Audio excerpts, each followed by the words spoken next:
Today is Tuesday, August 8th, 2:30 p.m. I am speaking to Ranger Alison Dwarny.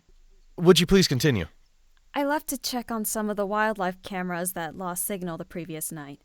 At the time, I was sent out along with 3 others as they went out to fix the other cameras.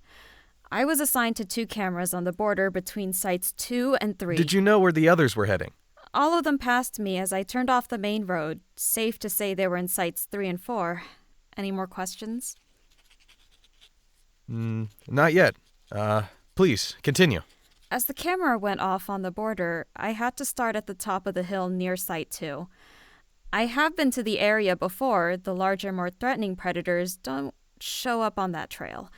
So I decided against carrying the extra weight of my M16A2, so I left it in my Jeep. The forest was active. Well, at least the small critters were. It was calming. I reached the border between the sites quicker than I expected. I felt a weight placed on my chest as I crossed over the border. How would you describe the weight? What do you think could have caused it at the time? What? It felt like the air got heavy, I guess. I don't fucking know. It just felt off-putting. Okay. Please, continue. So as I walked into the forest of Site 3, it was silent. No birds, no rustling of rodents. Even the air felt still. I started to walk faster as I came to realize what it has a tendency to mean. What do you think the meaning of the silence was? A predator on the hunt. Sometimes when a predator is going after prey, everything seems to stand still. Astute. It's an occurrence that can happen. Would you mind continuing? I jogged forward, and not too long ago, I reached the first of the 2 cameras that disconnected. It was knocked to the ground and had 3 gashes into the camera's housing. I radioed in there is a possibility of tampering, marked the tree for a new camera, and put the damaged camera in my bag. I still had to check the other camera. Did you identify what could have caused the gashes? By what it sounds like, it may be serious tampering. If it looks badly damaged, wouldn't it be a good idea to go back and call for another ranger?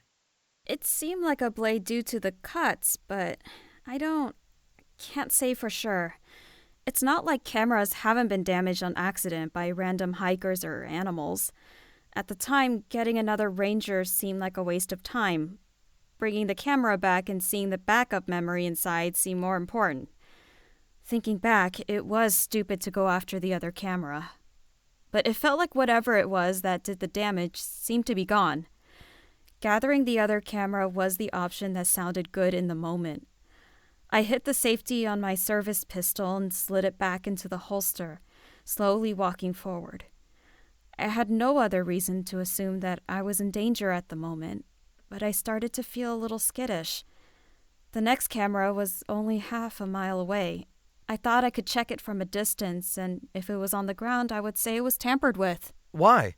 If you felt as if you may be in danger, it seems irrelevant. Having a second data point to correlate with the others when you got back is good, but isn't it more important to identify why you felt skittish, then move forward?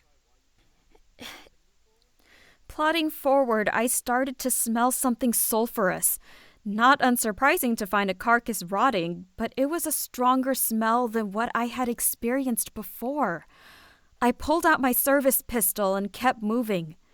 I located a landmark that we use regularly, so I knew I was getting close. I shamble ahead. The smell turns more pungent. I was alarmed by how strong it was by the time I reached the camera. It became not just rot, but a stench of death. More than just one elk or even bear could make. You say it was akin to death. Could you equate to about how many? Please stop interrupting me. If you have a question, would you mind waiting? I'm almost finished. Okay. The camera was crushed, and there was a slash on the tree, causing it to fall. I looked around for a minute, then closed in on the tree. It wasn't just crushed, it was pulverized. It was in bits and pieces, near nothing left, and the tree it was attached to had a large section cleanly removed. I looked around and saw a glimpse of something black as it dashed through the forest, through the woods. From the direction it came from, I saw a large brown thing. Next to large boulders, it was roughly 150 feet from me. An ill-judged line of thought had led me to take a look and figure out what it was. I approached slowly, the smell of decay. The closer I got, the more it became a blight to my senses. I was about 40 feet from it when I could tell it was a dead bear. It was on its side, and I noticed that there was something else next to it. It was hard to keep my eyes open at that point, as the stench was unbearable. A sickly sweet miasma that worried me more than the bear.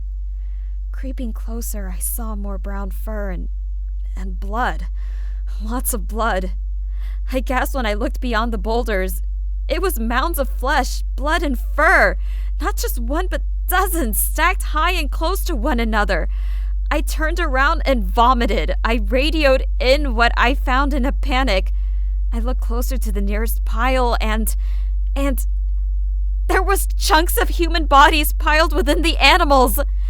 My heart sank as I froze. I felt a dread beyond fear, beyond hopelessness. An unnatural sense that caused my vision to blur and blacken as I felt forced to imagine whatever it was clawing and crushing, destroying everything. The trance I found myself in was broken by a blood-curdling scream which was swiftly cut off. I could tell it was made by Andrew McCullen, the ranger sent to the cameras roughly 3 miles away from where I was sent. I bolted away, not caring for what sound I made or how hard I fell or when I tripped over the terrain. I just needed to leave.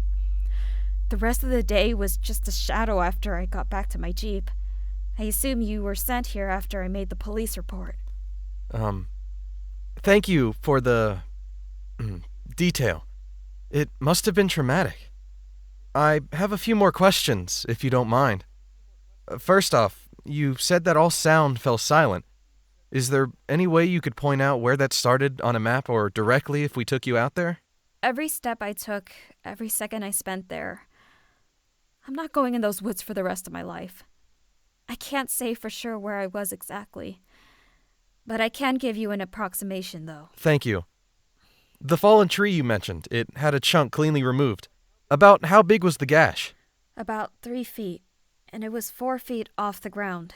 Wow. That must have been startling to come across. Anything that could do that would be quite large.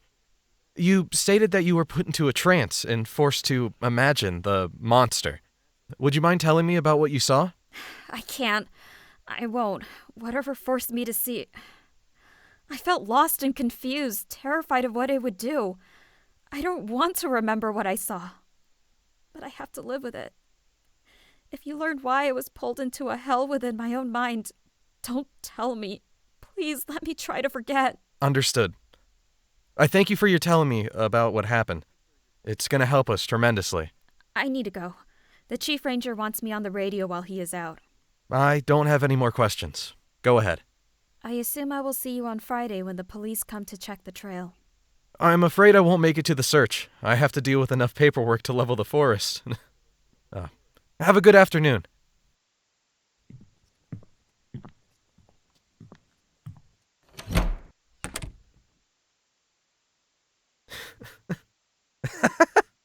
Oh, I need time to think about what she said.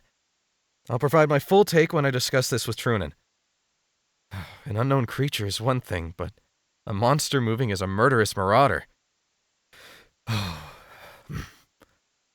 I found myself at an impasse, but I cannot falter. I've seen weird before. Trunan always has a backup plan. Worst case scenario?